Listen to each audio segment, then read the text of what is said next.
Hello，各位观众，大家好。我昨天在选手室配好的这一排简易型的步进马达控制板，可以在电工机械实习的时候操作给同学们看。这个简易型的操作板主要包含了几项东西。第一个，步进马达，这是主角，还有它的驱动器，以及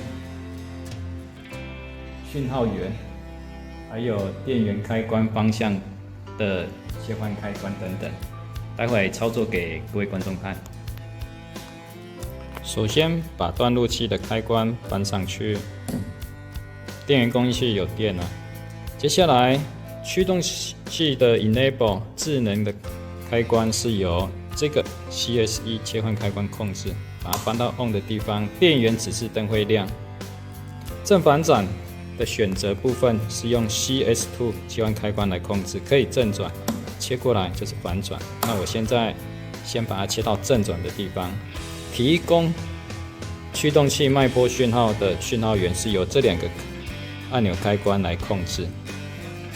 这是一个纯手动的步进马达，也就是说它的讯号源的部分呢是由按钮按一下，它前进 1.8 度。至于步进角的部分呢，可以从它的指拨开关的地方去调整。我先来示范一下讯号源，我用讯号源1。当每按下按钮开关的时候，运转灯会作动。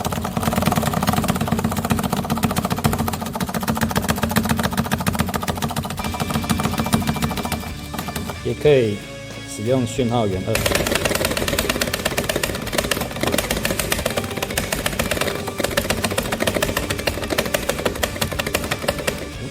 旋转一圈了，接下来会增加不同的讯号源的方式，这部分我就会请教柯主任，请柯主任提供一些电子方面的讯号脉波来提供过来，让步进马达可以快速而且准确的定位。